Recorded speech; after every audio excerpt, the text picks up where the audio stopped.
counted the M&Ms. I opened it up and counted them, and there are 55 M&Ms in here. If I divide these up, how many will each of you get? All 22 of you.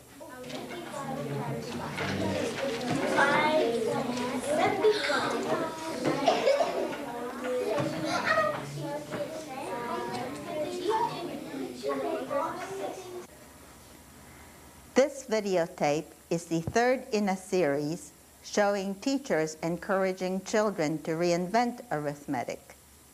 The first tape, entitled Double Column Addition, A Teacher Uses Piaget's Theory, showed second graders at the beginning of the school year and in February. The tape you are about to see was made in May. You will first see Linda Joseph's second grade class, and Sally Jones's third grade class will be presented later. The second graders will not engage in multi-digit division, but you will see them inventing the logic of division when the teacher asks them if there are enough crackers for everybody to get 2, then 3. I brought some crackers today. I want you to tell me how many is in the box. Okay, I've already opened it up, and I have 11 in one package. So there are 3 packages in here. So can anyone tell me how many I have in all?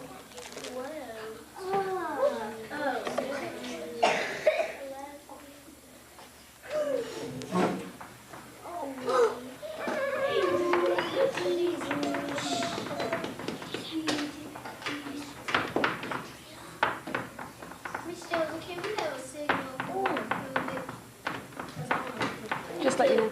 Douglas? Michelle? 33. Anyone have a different answer? Okay, David? I think it's 44. This is great! We can't prove. Right.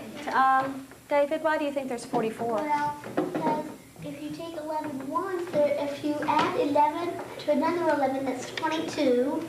And add 22 is, no, that's another 22. Add, but there's only 3.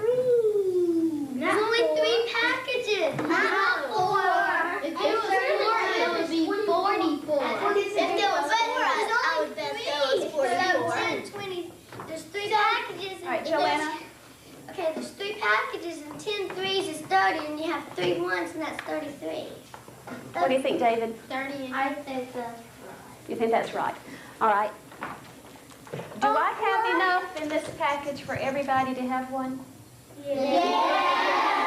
Okay. I happen to have 2 boxes. How many crackers do I have in 2 boxes?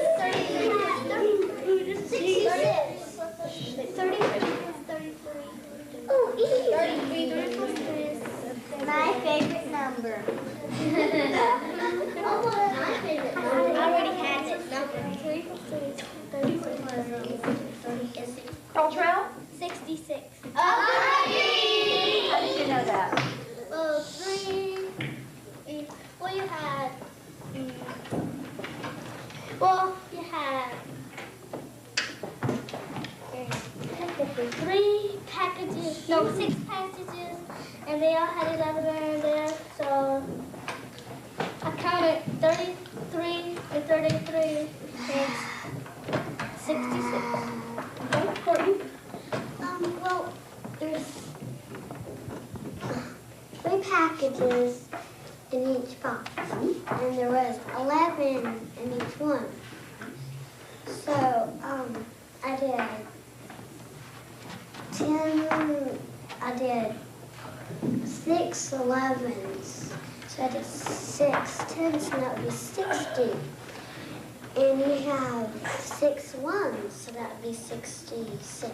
Agreed. Victor, how did you do that? Well, I knew I knew that there was 11 in each one, and then I counted the 3 11s, and that made 30. And then I counted the the 3 ones, and that made 3. So that's 33, and then I did 33 again, and that 33 plus 33. I disagree with something you said about. What was that? He said 11. 3 11s. He was supposed to say 3 10s. 3 30. You probably noticed that the teacher did not reinforce right answers or correct wrong ones, and instead she encouraged children to agree or disagree among themselves. My question is, do I have enough crackers in these 2 boxes for every one of you to have 2 each? Yes. Yes. How do you know? But then, Lindsay? we have 133. Oh! 22 people in our class are 33 too. And then you have another 33. And then,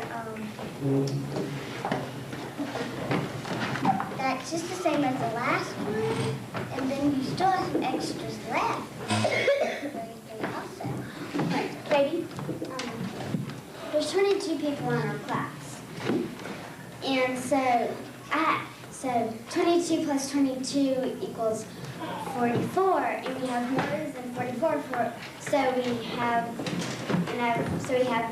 some extras even. So there's 22 extra. It is enough for 3. We have enough for 3. That was my next question. Do I have enough for 3? Yeah! The second graders thus used addition to know if there were enough for everybody to have 2, then 3. We will now go on to a problem that third graders tackled a few days later in Sally Jones's class. Okay, if we had 275 M&Ms then from those 5 small bags, suppose you decide that you want to share them equally among yourselves, and that's 20 of you. How many would each of you get out of this 275? This kind of problem is usually introduced in 4th grade as a set of rules for children to follow. With this problem, children are told to decide how many times 20 goes into 27, then to multiply, then to subtract, then to bring down the 5, and so on. The theory of Jean Piaget called constructivism shows, however, that children acquire logical mathematical knowledge not by internalizing such rules from the environment, but by creating relationships from the inside through their own natural ability to think. On the basis of this theory, we have been developing a primary math program in which we don't teach any rules, but instead encourage children to invent their own procedures. This program has been described in 2 books entitled Young Children Reinvent Arithmetic and Young Children Continue to Reinvent Arithmetic, 2nd grade.